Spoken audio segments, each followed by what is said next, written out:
Donc, une nouvelle fois, l'APS, donc l'agence de la médiocrité, l'agence de propagande service de la Isaba, nous sort des élucubrations, des tentatives qui sont absolument, enfin, sur le plan du niveau de journalistique, reste sur un niveau absolument exécrable. Donc, nous ferons ressortir un texte, une découverte d'un analyste qui devient important pour le régime algérien. On a déjà parlé de son cas, Ahmed Ben Saada. Alors encore une fois, quand nous parlons d'une personne, nous le faisons toujours dans le respect de la personne. J'ai eu l'occasion de parler de lui. Nous devons de répondre, non pas parce qu'il a émis des idées ou il a écrit, c'est son droit le plus absolu.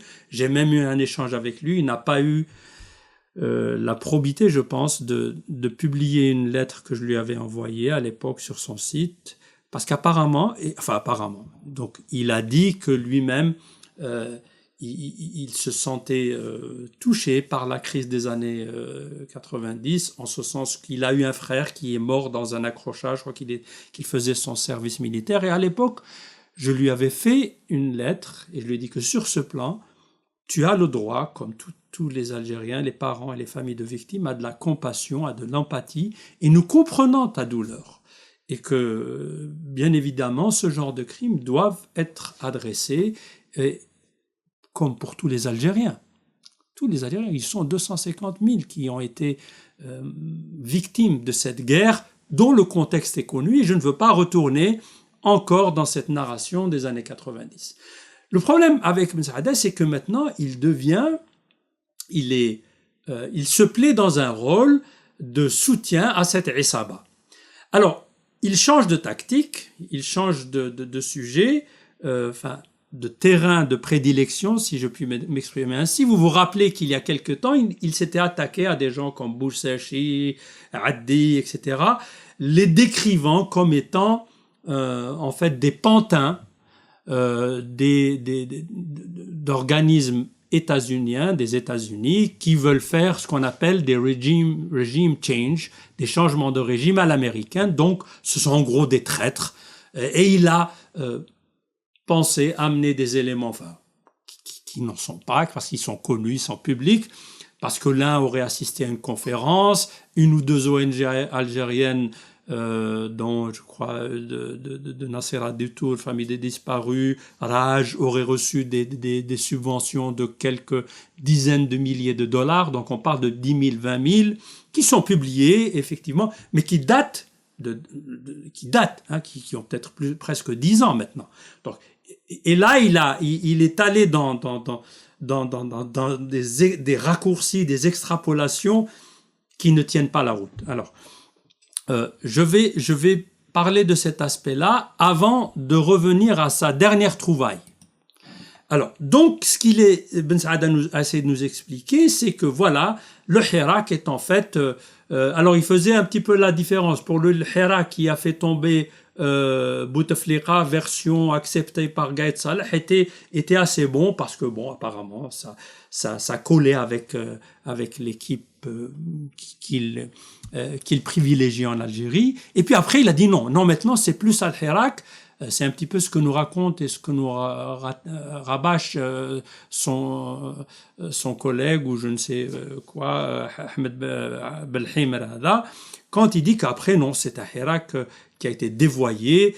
Et à l'époque, il parlait de Tabou, de Bouchachi, Boumela, etc. À l'époque, qui étaient pour lui, en résumé, il le dit, en fait, des agents à la solde des États-Unis. Et il parlait des révolutions colorées. Alors, sur le fond, donc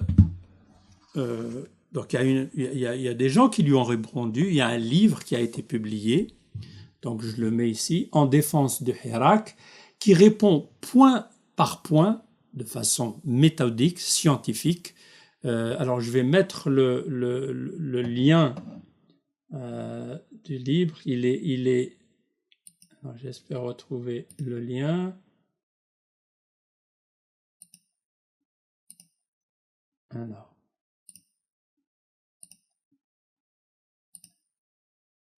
Donc, en fait, c'est un livre qui est édité chez Hogar. Vous faites hogar, HODGAR.org. Vous le trouverez donc téléchargeable gratuitement, qui présente une série d'articles qui démontrent, voilà, j'utilise le démontre que les thèses de Ben Saada ne tiennent pas la route. Elles ne tiennent pas la route parce qu'en gros, je vais résumer certaines choses. Pour Ben Saada, il a découvert il y a quelques années avec le printemps arabe, je dis quelques années parce que nous au niveau d'Al-Achad on avait étudié ça depuis des années, hein, donc au début des années, en pleine ce qu'on appelle les révolutions colorées qui ont existé, qui ont commencé à peu près vers les années fin des années 99-2000 en Serbie avec d'abord les attaques de l'OTAN contre Slobodan Milosevic en Serbie, la naissance et la montée en puissance du mouvement Otpor, avec des figures connues comme Srećko Popović, etc. La présence sur le terrain donc d'ex-officiers, enfin parce qu'ils s'étaient reconvertis, mais c'était des officiers américains comme Robert Helvey, qui les ont aidés et qui se sont un petit peu inspirés, enfin pas un petit peu, qui se sont inspirés d'écrits de personnes comme Gene Sharp, qui ont été des théoriciens des révolutions non violentes. Alors, Gene Sharp, c'est quelqu'un qui a écrit beaucoup de littérature sur les révolutions non violentes depuis la nuit des temps, que ce soit en Inde ou bien avant, etc. Et donc lui c'est un écrivain. Donc au niveau de Rachad, on a lu toutes ces choses-là. Bon, comme on se plairait à lire des écrits où on se plaît, où on a carrément lu des écrits de Marx, etc. et de tout le monde. Hein. Donc on ne peut pas dire à quelqu'un, par exemple, qui a toi t'es un suppôt du bolchevisme parce que tu as lu Marx. Ou bien par ailleurs aussi celui qui a un livre de Gene Sharp, toi tu es un suppôt des Américains, ou que tu lis Ibn Taymiyyah, tu es un salafiste ou wahhabiste. Non, soyons sérieux. Nous invitons les gens et nous souhaitons que les gens se cultivent, lisent et comprennent les choses. Alors ce qui s'est passé, ces révolutions colorées ont eu lieu. Il y a eu effectivement ingérence ou carrément interférence dans un agenda politique US, parce que ça s'est reproduit par la suite en Azerbaïdjan, en Kyrgyzstan, en Géorgie, etc. Donc c'était le même modus operandi, mais dans la lecture de Ben Saada, qui était une mauvaise lecture, il oublie des éléments fondamentaux de ces révolutions. Un, elles servaient manifestement sous un certain angle. Ce n'est pas pour dénigrer ou les revendications des peuples, etc. Peut-être elles étaient légitimes, mais elles étaient de toute façon dans le même axe que voulaient lui donner ou lui insuffler les États-Unis à l'époque. Deux, elles ont toujours eu lieu dans des circonstances liées à des élections, point important. Donc il y a eu des élections que les pouvoirs en place ont voulu trafiquer, le peuple descend dans la rue, refuse les élections et impose une révolution avec toujours, c'est vrai, une couleur, le poing levé, donc des méthodes que l'on retrouve qui sont assez semblables. Mais il faut faire attention, la méthode n'implique pas nécessairement l'alignement sur ou bien être des vassaux des États-Unis ou autres.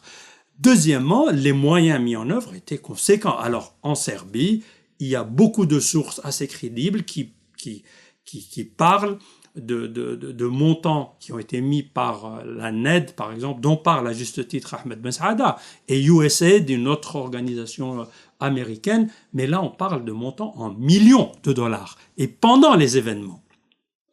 On ne parle pas de financer un rage ou je ne sais quoi, l'association du Tour, ou bien de payer un voyage pour Bouchachi en 2000, je ne sais quoi, avant 2011, pour 10 000 ou 20 000 dollars. Là, ça serait quand même une insulte à des pays comme l'Algérie. C'est-à-dire que, et aussi au régime qui est censé défendre Ben Saada. Parce que si on peut abattre un régime en faisant une conférence pour le Bouchachi ou en donnant 10 000 ou 20 000 dollars à Dutour ou je ne sais à Raj, c'est quand même inquiétant pour un pays qui se sente menacé ou même qui risque de tomber à cause de ça. Donc, les niveaux sont complètement différents et puis il y avait des buts politiques clairs. Alors par contre, la situation est complètement différente, même avec les révolutions arabes, du printemps arabe. Il n'y avait pas d'élection en cours. Les révolutions ont démarré suite à un ras-le-bol populaire. Rien ne prouve qu'il y a eu, il y a aucune évidence pour qu'il y a eu de l'argent injecté pour aider les manifestants. Alors bien sûr, je sais que Ahmed Mesada a découvert que Ahmed Maher ou je ne sais d'autres du mouvement 6 avril en Égypte ont assisté à une conférence. Et encore, combien de personnes? 10, 20. Pour faire tomber Moubarak, on prend un séminaire, 10 personnes et c'est bon, c'est fini. Alors c'est franchement des régimes qui ne méritent pas de survivre. Hein? Et le point le plus important dans toute cette affaire, quand on parle de régime change ou de révolution colorée, c'est qu'il y a un intérêt prépondérant clair des États-Unis d'Amérique. Or, tout analyste serein, avec une approche scientifique, méthodologique, voit d'une façon qui ne laisse aucun doute, en tout cas dans les révolutions arabes et surtout en Algérie, surtout, que les États-Unis privilégient d'une façon alors absolument claire le pouvoir en place en Algérie, que ce soit depuis l'époque Bouteflika ou même de nos jours. Ils les soutiennent corps et âme, ils sont sur la même longueur d'onde, sur des plans sécuritaires, sur les plans d'accès à des sources énergétiques, sur le plan de l'Africom, sur tous les plans. Mais pourquoi, bon Dieu, est-ce que les États-Unis voudraient se débarrasser d'un tel régime qui, sous un angle, est un vassal pour eux? Et je pèse mes mots. Donc cette thèse ne tient absolument pas la route.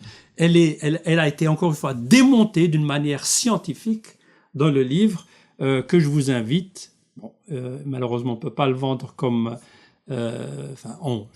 Hogar ne peut pas le vendre en Algérie parce que bon, il serait arrêté. Ben Saada, lui, a une grosse publicité faite, y compris dans des journaux, je les cite, El Moujahid, l'APS, le NTV, etc. Donc le régime... Mais c'était nul comme argumentation. Autre chose, Ben Saada, comme le montre aussi ce livre, a un problème, surtout ce qui nous étonne en tant qu'il se dit physicien, c'est un scientifique. Alors la méthode scientifique, quand on a une hypothèse, c'est bien. Il avait une hypothèse. Pour lui, le Hirak est manipulé et voulu par les États-Unis. Bon, là, ça ne tient pas du tout la route. Mais bon, supposons qu'il a cette hypothèse. En tant que scientifique, quand j'ai une hypothèse, donc je cherche des éléments qui essaient de me prouver des mesures, des indicateurs, des chiffres, des données, ce qu'on appelle des données, qui soutiennent ma thèse. Et en même temps, je me pose la question, est-ce que les données, est-ce que cette interprétation n'est pas aussi attaquable? C'est ça l'approche scientifique. Je postule que si je pousse ce camion, il ira dans cette direction, c'est une loi physique, mais après, je lui parle en tant que physicien, mais après je dois aussi dire que est-ce qu'il n'y a pas quelque chose qui prouverait le contraire? Et j'essaie de faire toute cette analyse. Ben Saada ne le fait pas. Lui, il se dit que cela, c'est des vendus, je vais tout essayer de chercher. Et tous ces raisonnements découlent d'un syllogisme de bas étage, qui vont aussi bas que X a rencontré Y il y a 10 ans, Y connaît Z, donc X est le complice de Z. Tout simplement, Hagla. Donc, alors, qu'est-ce qui nous sort encore une fois, monsieur Ben Saada? Alors, je vais reprendre cette image. Voilà. Et encore une fois, excusez-moi du peu, qui est repris par l'APS. L'APS, on connaît très bien ce que c'est que l'APS, les catastrophes qu'elle a faites, les gifles qu'elle a reçues de l'ONU, même l'Algérie en tant qu'État, quand ils ont fait l'épandage du mensonge. Vous vous rappelez que c'est en septembre 2020, quand ils ont parlé que l'ONU n'avait pas accepté une plainte contre l'Algérie selon un tribunal qui n'existe même pas et que l'ONU l'a démolie en tant qu'agence, en tant qu'État même, parce que c'est l'agence officielle. Alors, maintenant, donc, Ben Saada peut-être se rend compte que cette histoire de révolution colorée, de régime change, qui n'est pas acceptée, qui ne tient pas la route, hein, soyons sérieux, hein. Rachad, qui suit les États-Unis d'Amérique, trouvez quelque chose de plus solide. Hein. Il y a tellement d'éléments. Alors, j'invite à Ben Saada à voir avec l'œil du scientifique les autres éléments grands comme ça qui montrent que ce n'est pas du tout dans l'agenda des États-Unis, pour des raisons objectives et cohérentes. Donc maintenant, on lui a dit ça n'a pas marché, maintenant il faut attaquer Rachad. Qu'est-ce qui nous sort? Donc pour lui maintenant, et pour la propagande de l'agence de la médiocrité Algérie Propagande Service, donc il dissèque le discours de l'organisation islamiste, encore une fois. Il faut toujours dire, ça c'est la méthode Mujahid et les services et APS et Belhimer. Il faut attaquer Rachad, et pour l'attaquer, il faut toujours dire islamiste, parce que plus on le dira, plus nos chefs dans les pays occidentaux, ils vont s'alarmer et puis ils vont faire quelque chose contre Rachad. Mais ça ne marchera pas. Ça ne marchera pas. Il y a un décalage. Il y a un décalage entre le discours cohérent, constant de Rachad et votre bêtise. J'allais dire quoi? Votre incompétence. Regardez ce que dit de vous l'ONU. Regardez ce que disent de vous les gens sensés. Ça ne marchera pas. Et vous êtes en train d'entretenir une rhétorique qui ne tient pas la route. Bien sûr, Ben Saada, alors qu'est-ce qu'il nous dit? Il revient à Michel Colomb, comme quoi Rachad donc cache l'histoire, diabolise l'adversaire, monopolise et empêche le débat. Ben Saada, moi je vous ai dit que j'étais prêt à débattre avec vous. Je suis toujours prêt. Je ne le cherche pas. Mon but ce n'est pas d'étaler ou de démolir entre guillemets quelqu'un dans un débat pour faire étalage de connaissances, non. Mais s'il y a intérêt parce que je garde quand même un respect à tout le monde, y compris Ben Saada en tant que personne. Hein. J'ai même parlé, c'est pour ça au début, de cette compassion que j'ai pour la personne. Il a vécu quelque chose de terrible dans sa famille, ça je le sais. Mais sur un plan de politique, sur un plan de soutenir cette isaba de cette façon médiocre, ça ne peut pas être acceptable d'une personne qui se dit intellectuels et chercheurs. Et ce ne sont pas des arguments. Alors bien sûr, il nous raconte tout et n'importe quoi. Par exemple, alors, je vais citer ces choses-là. Donc, il nous dit, il a découvert, c'est le discours encore une fois, de bas étage de certains suppôts de ce régime, de cette Isaba. Ah, mais Rachad, islamiste, elle fait partie d'une organisation qui veut le califat terroriste, bien sûr, qui s'appelle Al-Umma. Alors, qu'en est-il de cette histoire, Al-Umma? Alors, les faits, c'est quoi? Un membre de Rachad, je le cite, Mohamed Al-Arbi Zetout, a assisté, je crois, 1 ou 2 fois en Turquie à une conférence publique, hein, ce n'était pas dans des maquis de je ne sais où, je crois, organisée par un forum, je ne sais même pas s'il y a une structure formelle qui s'appelle Umma. Entre autres, parmi eux, il y a quelqu'un qui s'appelle Hakim al-Mutayri, un Koweïtien, qui avait fondé un parti chez lui qui s'appelait El Umma, en fait, et puis qui a eu qui est un opposant, qui ne vit plus au Koweït, je pense, il vit maintenant en Turquie, qualifié d'islamiste, oui, soit-il, et une discussion sur une conférence publique, les gens peuvent la retrouver, entendre ça avait dit à l'époque, etc. Et ceci, nous ne le cachons pas. Nous participons à des conférences, à des débats, à des rencontres publiques avec des personnes de tous bords. Alors pourquoi mettre l'accent sur une conférence ou 2 à laquelle aurait assisté Zetout pour justement débattre avec tout le monde? Nous avons parlé avec des laïcs dans le monde arabe et aussi dans le monde non arabe, des personnes qui sont à l'opposé, mais à l'heure complet de ce qu'on pourrait qualifier d'islamiste, discuter de choses, de politique, de situation dans le monde arabe, et dans une transparence totale, parce que nous croyons au dialogue.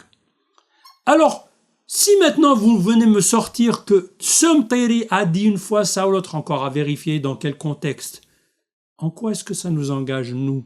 Nous, notre langage, nous l'assumons. Notre programme, nous le présentons. Il est écrit, il est présent. Alors, quand ils ne trouvent rien, ce genre d'énergumènes qui disent « Ah, mais attention, les islamistes, ils jouent à la taqiyya. » Taqiyya. Donc, ils cachent leur jeu. Bon, mais là, on rentre dans l'irrationnel. On rentre dans l'irrationnel et tout ce qu'on peut faire, c'est ignorer ces attaques. Et c'est ce que nous faisons. Nous les ignorons. Parce que nous parlons d'une façon rationnelle, mesurable, vérifiable. Alors, si maintenant on fait ces raccourcis, et là je parle encore une fois à Ben Saada, donc Rachad a participé à une conférence avec quelqu'un qui serait selon lui parler du califat. Nous, on n'a jamais parlé de califat. Encore est-il que nous n'ayons pas parlé, ça ne veut pas dire que nous distancions de cette notion. Pourquoi pas, si des gens veulent parler du califat, et alors? Moi, j'accepterais de participer à une discussion intellectuelle. Qu'est-ce que le califat? Est-ce que ça pourrait pas être une organisation des pays du Sud, peut-être principalement de pays musulmans, sur une coopération économique, politique, un bloc dans ce nouvel ordre mondial? Pourquoi pas? Bien sûr, je ne peux pas parler du califat du 5e siècle au 21e siècle. 5e siècle de l'Égypte, je parle, hein, c'est clair. Et encore, pourquoi ne pas débattre? Allez, pourquoi est-ce que vous voulez taxer tout de suite les gens d'être inférieurs, qui n'ont pas le droit d'aborder? Pourquoi est-ce que je pourrais parler de lutte des classes, de bolchevisme, de révolution, d'international socialiste, etc. Oui, c'est des débats intéressants, pourquoi pas? Et pourquoi pas d'autres choses? Et là, nous parlons de débats intellectuels. Tfadlou, mais venez. Venez démonter ces idées, dire que ce n'est pas bien, et ça serait peut-être, vous aurez peut-être gain de cause dans la discussion, avec votre vision des faits.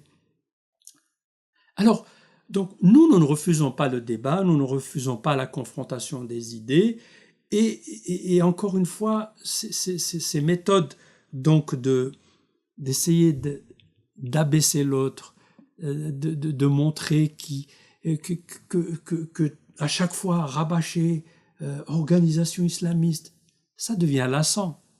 Ça devient lassant. Vos arguments ne tiennent pas la route. Rachad travaille dans la transparence. Encore une fois, elle n'impose à personne sa vision, qui est toutefois, nous le voyons, partagée avec, alhamdoulilah, la plupart des hirakistes. Nos idées fortes, elles sont là, elles sont publiques. Nous les présenterons de façon claire. Nous refusons, mais alors là, de façon absolument catégorique, l'ingérence étrangère. Nous n'avons pas de leçon de recevoir de Ben Saada ou d'autres sur faire attention, on aide. Et encore une fois, si je suis le raisonnement de Ben Saada, donc Zétot a assisté à une conférence de l'Umma qui aurait dit Khilafa Islamiyya, donc Zétot et donc... Ça ne tient pas la route. Donc moi, je vais aussi faire une déduction. Mais moi, je ne la fais pas. Mais je vais dire que je peux aussi. Alors, si je vais sur un centre, je vais vous le présenter, qui s'appelle... alors, je vais peut-être descendre un petit peu la page pour qu'on voit mieux.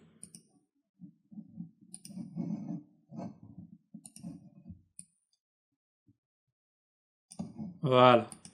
Alors, il y a un centre qui s'appelle le Centre français de recherche et de renseignement.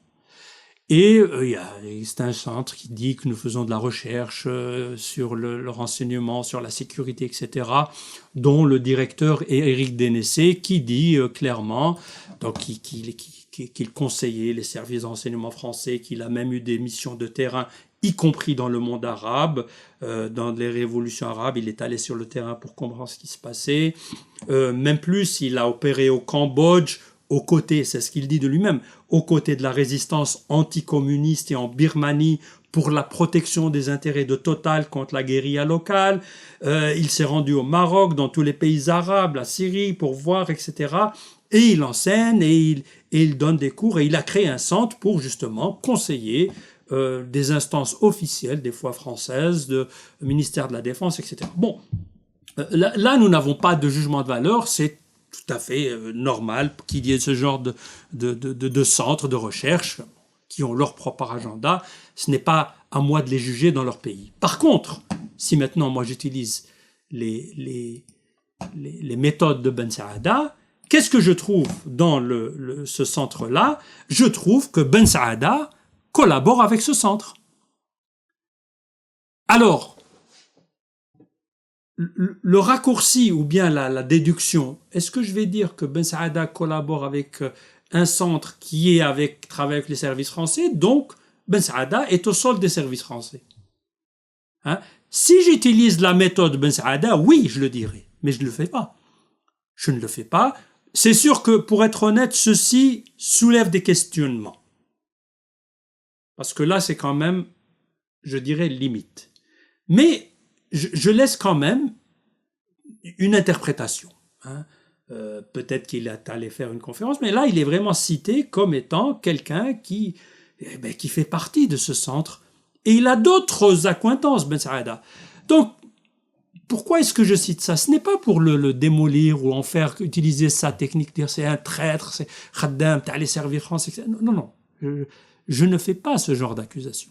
Je veux juste attirer son attention parce que je considère qu'il y a toujours quelque chose qui a toujours de l'humanité dans l'humain. Voilà. Qu'il se rende compte de de ses bêtises quand il s'attaque à Rachad avec c'est même pas des arguments. C'est même pas des arguments. Il dit aussi que Rachad promeut le kitukisme et que nous on dit que l'armée tuait les pauvres innocents, les pauvres randonneurs dans les montagnes, que ceux qui avaient pris les armes, ils étaient en train de faire des randonnées, voir la nature. Hein, comme quoi nous on dit qu'il y a... Non, il y a une guerre, c'est Ben Saada en Algérie. Elle a été atroce, elle a été horrible. Il y a eu des victimes dans tous les camps. Et si vous abordez encore une fois vous avez le droit absolument de demander la vérité et justice pour votre frère qui était mort en tant que soldat alors qu'il faisait son service militaire. Personne ne peut accepter ceci. C'est une victime, un jeune miskin. Et il y en a eu des milliers comme ça. Mais d'un autre côté, c'est Ben Saada. Vous savez qu'il y a eu des disparus qui ont été broyés par certains de vos amis, et là je vais vous montrer qui sont certains de vos amis.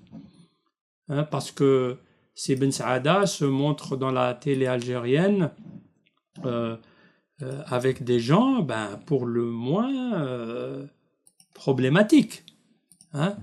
Ben Saada était dans un colloque organisé par l'Institut d'études stratégiques globales ou la Madrid, dont le directeur est un certain Abdelaziz Medjahed, général-major, qui avait un rôle clair. Quand il parle des années 90, Ben Saada devrait savoir de quoi il parle.